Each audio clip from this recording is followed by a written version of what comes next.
अने हिंदी के एक नए एपिसोड में आपका स्वागत है। और आज के इस वीडियो में हम पहले बात करने वाले हैं तेजस मार्क टू प्रोग्राम के बारे में। आप सबको पता है कि ये वो प्रोग्राम है जिसको लेकर हम सब काफ़ी लंबे समय से चर्चा कर रहे हैं और इस पे हमें कोई करंट स्टेटस मिल नहीं रही थी, लेकिन फाइनली आज defence research and development organisation के चीफ और deputy chief of air staff ने तेजस मार्क टू प्रोग्राम को रिव्यू किया है और एक हाई लेवल रिव्यू मीटिंग का आयोजन किया गया था डीआरडीओ भवन में, जहां पर डीआरडीओ के अलग अलग लैब के जो अधिकारी हैं वो यहाँ पर मौजूद थे और करंट स्टेटस क्या है इस पर जानकारी प्राप्त करी गई है। और माना जा रहा है कि जो फर्स्ट फ्लाई वर्दी प्रोटोटाइप है यह हमें बहुत जल्दी देखने को मिलेगा। यहाँ पर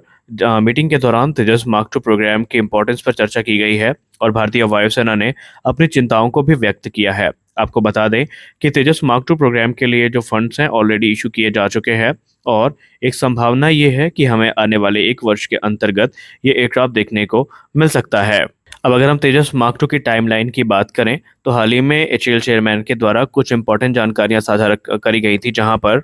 ये बताया गया था कि तेजस मार्क टू का जो निर्माण प्रक्रिया है ये निर्विरोध रूप से आगे बढ़ रही है और 2025 में इसका रोल आउट हमें देखने को मिलेगा और संभावित है कि 25 के अंत तक या 26 की शुरुआत में इसकी पहली उड़ान भी हमें देखने को मिल जाएगी। उसके बाद अगले 1 से 2 वर्ष इस एयरक्राफ्ट के लिए बहुत महत्वपूर्ण होने वाले हैं, क्योंकि इस पर चरणबद्ध जो टेस्टिंग की प्रक्रिया है इसकी शुरुआत की जाएगी। पहले एवियोनिक्स और दूसरे सिस्टम्स को टेस्ट किया जाएगा। जब उनकी परफॉर्मेंस वैलिडेट हो जाएगी तब जाकर के जो वेपन टेस्टिंग का प्रोसेस है ये शुरू होगा और माना जा रहा है कि 2 वर्ष के अंतर्गत इन टेस्ट को पूरा करने का लक्ष्य रखा गया है। जिसका सीधा मतलब ये है कि अगर 2026 में तेजस मार्क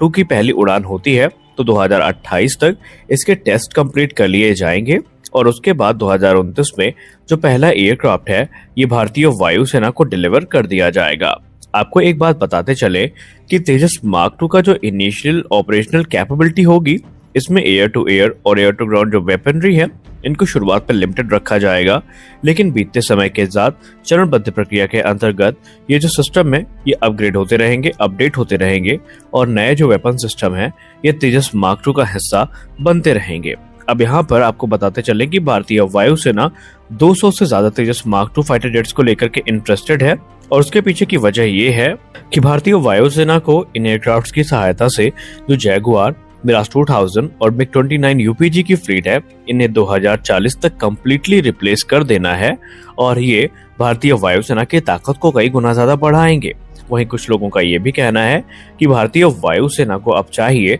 कि एमआरएफए प्रोग्राम पर ध्यान न देकर के जो बिलियन ऑफ डॉलर्स हम एमआरएफए के लिए खर्च करना चाहते हैं उनको हमें तेजस जैसे प्रोग्राम में इस्तेमाल करना चाहिए, जिससे न सिर्फ भारत के डिफेंस सेक्टर को काफी बढ़ोतरी मिलेगी बल्कि इसके अलावा जो भारत आत्मनिर्भरता के लक्ष्य को प्राप्त करना चाहता है उसको प्राप्त करने में काफी ज्यादा आसानी भी भारत को होने वाली है और इसी लक्ष्य को लेकर के आगे बढ़ने का प्रयास इस समय किया जा रहा है। तेजस मार्क 2 एक पावरफुल एयरक्राफ्ट होने के साथ साथ एक काफी स्टेल्दी एयरक्राफ्ट भी होने वाला है। उसके पीछे की वजह है कि तेजस मार्क 2 के जो मटेरियल्स हैं इनको बनाने में इस्तेमाल किए जाने वाले वो काफी एडवांस होंगे और इसमें एक नई कॉस्ट इफेक्टिव मैन्युफैक्चरिंग टेक्निक का इस्तेमाल किया जाएगा जो कि इसके कंपोजिट फैन और रडर असेंबली में इस्तेमाल की जाएगी और उसके लिए बाकायदा एरोनॉटिकल डेवलपमेंट एजेंसी और नेशनल एरोस्पेस लैबोरेटरीज के बीच में एक कोलैबोरेशन भी फॉर्म हुआ है ताकि एक हल्का और एफिशिएंट एयरक्राफ्ट बनाया जा सके। यहाँ पर को-क्यूरिंग टेक्निक का इस्तेमाल किया जाएगा जो कि एक इनोवेटिव टेक्निक है। ये अलाउ करती है कि जो बॉन्डिंग है मल्टीपल कंपोजिट लेयर्स की मैन्युफैक्चरिंग के दौरान वो एक साथ हो सके और जो गैप होते हैं, मैकेनिकल जॉइंट्स होते हैं, इनको कम से कम रखा जा सके और इससे जो स्ट्रक्चरल एफिशिएंसी है एयरक्राफ्ट की वो ना सिर्फ इम्प्रूव होती है बल्कि इनके स्टेल्थ कैरेक्टरिस्टिक्स में भी काफी बड़े बदलाव हमें देखने को मिल जाते हैं। आडा और एएनएल ने साथ में मिलने का फैसला किया है और इसके लिए उन्होंने एक specially characterise high strength intermediate modulus carbon composite को विकसित किया है जो कि इस प्रोजेक्ट का अहम हिस्सा होगा और इसके चलते तेजस मार्क 2 में जो क्रिटिकल पार्ट्स हैं वो ना सिर्फ हल्के होंगे बल्कि इससे जो स्ट्रेंथ है ये भी काफी ज्यादा बढ़ने वाली है। आपको बताते चलें कि एनएएल के द्वारा ऑलरेडी जो फ्लैपरॉन स्ट्रक्चरल असेंबली है इसको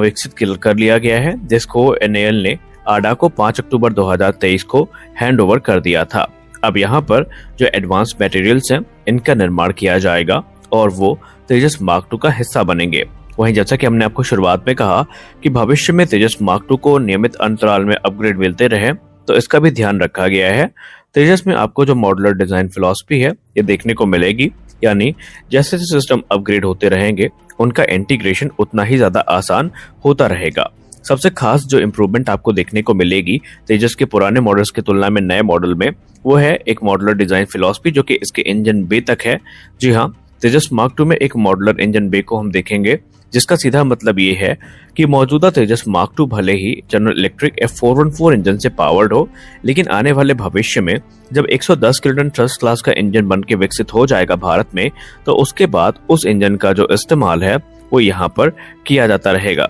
इसमें कोई संदेह नहीं है कि F414 इंजन काफी पावरफुल इंजन है जो कि 98 किलोन्यूटन का थ्रस्ट जनरेट करने में सक्षम है, लेकिन तेजस मार्क टू एक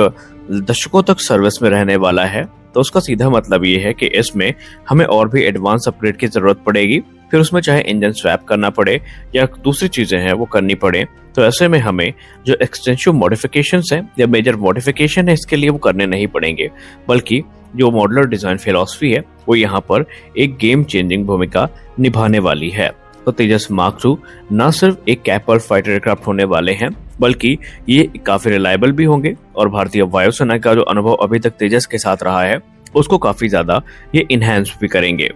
तेजस मार्क टू की जो कैरेक्टरिस्टिक्स हैं ये भी इसे अपने कैटेगरी के सबसे पावरफुल एयरक्राफ्ट में लाके खड़े कर देती हैं। इसका जो मैक्सिमम टेक ऑफ वेट होने वाला है ये 17.5 टन का होगा। वहीं इसमें 11 हार्ड पॉइंट्स हमें देखने को मिलेंगे, जहां पर ये 6.5 टन के वेपन पेलोड को कैरी करने में सक्षम होगा। इसकी इंटरनल फ्यूल कैपेसिटी 3.3 टन की होगी और इसमें एक पावरफुल गैलियम नाइट्राइड बेस्ड जो एसा रडार है वो देखने को मिलेगा, जो कि लॉन्ग रेंज के टारगेट को सर्च और ट्रैक करने के काम में आएगा। वहीं इसमें फर्म सेक्टर ऑप्ट्रॉनिक्स सबको देखने को मिलेंगी और एक indigenous infrared surgeon track system देखने को मिलेगा, जिसको लेकर के हाल ही में रिपोर्ट सामने आई थी कि DRDO के द्वारा उसको टेस्टिंग में उतार दिया गया है। पहले ये जो एयर सिस्टम है ये हॉकर 800 एयरक्राफ्ट से टेस्ट किया जाएगा और उसके बाद ये जो आगे के प्रोग्राम होंगे ये तेजस मार्क टू से आयोजित किए जाएंगे। इसमें आपको यूनिफाइड इलेक्ट्रॉनिक वॉरफेयर स्वीट देखने को मिलेगा, जो कि रेडार वार्निंग रिसीवर और जैमर्स के साथ में होगा। इसमें आपको dual colour missile approach warning system देखने को मिलेंगे,